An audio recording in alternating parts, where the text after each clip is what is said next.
सभी को प्रणाम। मैं ज्योति सिन्हा गायत्री परिवार पुणे से चलाई जा रही अंतर्राष्ट्रीय योग दिवस के उपलक्ष्य में योग सीरीज़ में आपका स्वागत है। मैं महिलाओं में योग के महत्व को लेकर प्रस्तुत हूँ। महिला समाज की धुरी है। एक स्वस्थ महिला ही स्वस्थ व्यक्ति, स्वस्थ परिवार और स्वस्थ समाज का निर्माण कर सकती है। आज महिलाएं घर बाहर सब संभाल रही हैं। महिलाओं की तुलना पुरुषों से कहीं कम नहीं है। किसी भी क्षेत्र में महिलाएं पुरुषों से कम नहीं हैं।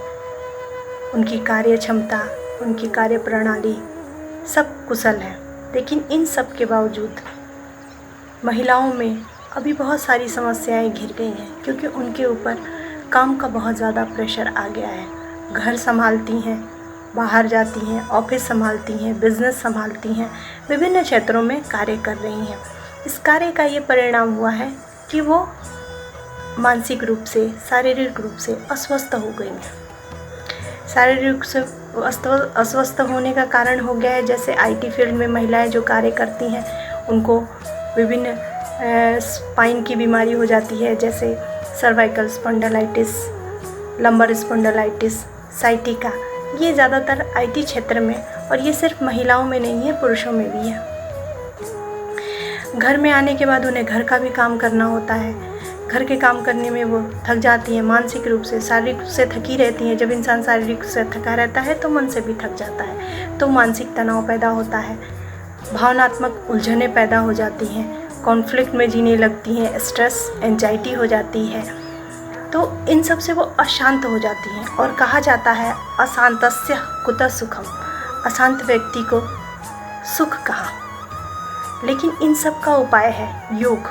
योग के माध्यम से हम सब प्रकार के रोगों को, सब प्रकार के दुखों को हटा सकते हैं। योग के माध्यम से हम शारीरिक रूप से, मानसिक रूप से और आध्यात्मिक रूप से तीनों अवस्थाओं में स्वस्थ हो सकते हैं।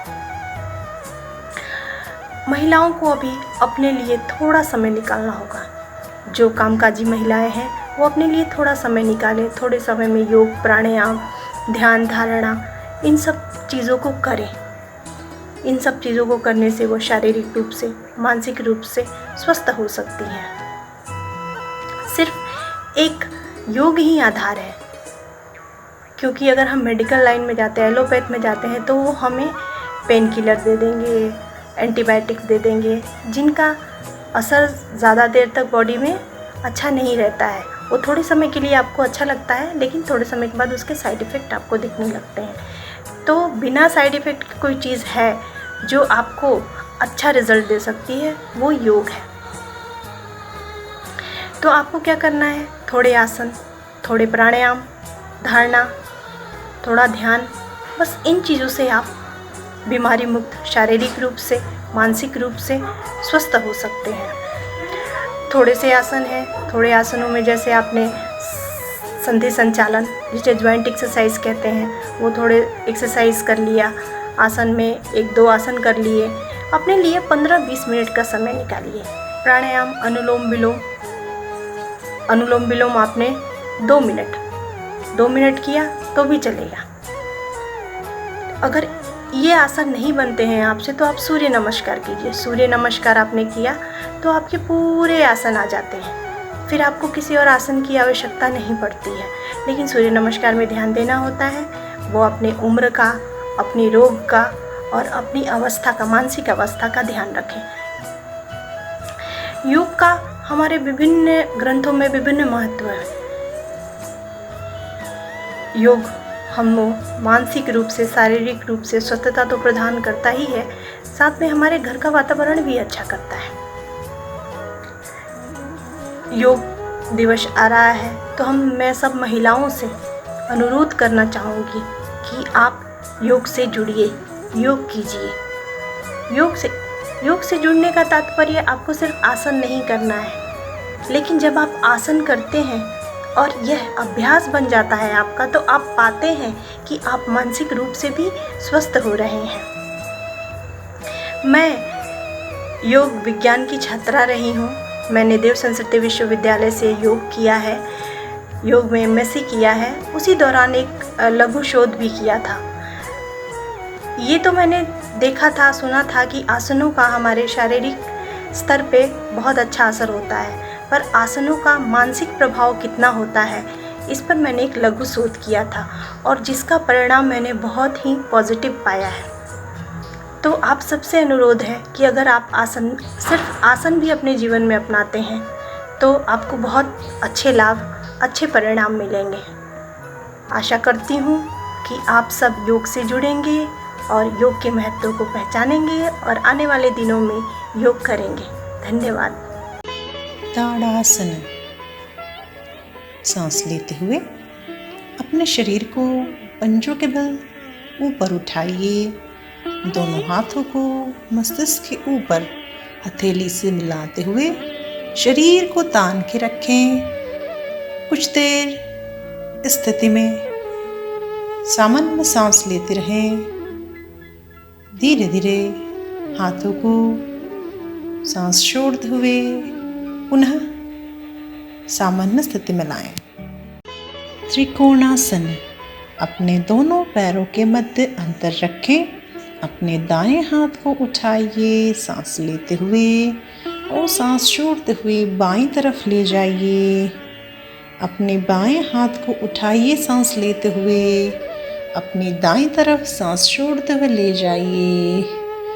धीरे से दोनों हाथ को नीचे लाएं, सामान्य स्थिति में स्थिर हो जाएं। उत्कटासन। दोनों हाथों को मिलाएं, नमस्कार मुद्रा बनाएं। धीरे धीरे पंजों पर बैठने का प्रयत्न करें। वापस ऊपर उठें, सामान्य स्थिति में आएं। उष्ट्रासन। वज्रासन की स्थिति से घुटनों के बल आए। सांस लेते हुए एक एक कर हाथ को पैर की एड़ियों से लगाएं। गर्दन पीछे की तरफ झुकाइए। धीरे धीरे सांस लेते हुए हाथों को घुटनों पे लाएं। वज्रासन में स्थिर हो जाएं। गौमुखासन। अपने दोनों पैरों को घुटने से इस तरह मोड़ें कि घुटने एक दूसरे के ऊपर आएं। अपने हाथों को पीछे इस तरह मिलाइए कि हथेलियां एक दूसरे में लग जाएं। धीरे धीरे हाथों को खोलिए, पैरों को सीधा करें, स्थिर हो जाएं। तिर्यक पश्चिमोत्तानासन। दोनों पैर में अंतर दें। अपने दाएं हाथ से दाएं पैर के अंगूठे को पकड़िए, सांस लीजिए, सांस छोड़ते हुए झुकिए। अपने बाएं हाथ से बाएं पैर के अंगूठे को पकड़िए, सांस लीजिए और सांस छोड़ते हुए झुकिए। दोनों हाथ सामने की तरफ, दोनों पैर साथ में स्थिर। Cat camel pose. वज्रासन में बैठें। अपने दोनों हाथ की हथेली को ज़मीन से लगाएं। कमर को ऊपर उठाइए। सांस लेते हुए गर्दन ऊपर, कमर नीचे। सांस छोड़ते हुए गर्दन नीचे, कमर ऊपर। इस क्रिया को 5 से 6 बार दोहराएं। सामान्य स्थिति में आएं। सूक्ष्म व्यायाम चक्की चालन। दोनों पैर के मध्य अंतर रखें। दोनों हाथ की मुट्ठी बांधें। अपने शरीर को दाएं से बाएं इस तरह से घुमाएं जैसे आप चक्की चला रहे हैं। अपने दोनों हाथों को पैर के पंजों से बाहर लाने की कोशिश करें। जब भी आगे झुकें, सांस छोड़ें। जब पीछे की ओर आएं, सांस लीजिए। इस क्रिया को दाएं से बाएं और बाएं से दाएं दोनों तरफ 5-5 बार करने का प्रयत्न करें। दोनों पैर मिलाएं, दोनों हाथ पास में रखें। भ्रामरी प्राणायाम षटमुखी मुद्रा के साथ अपने दोनों हाथ की उंगलियों को आँख, नाक, कान पे लगाएं। लंबी सांस लीजिए।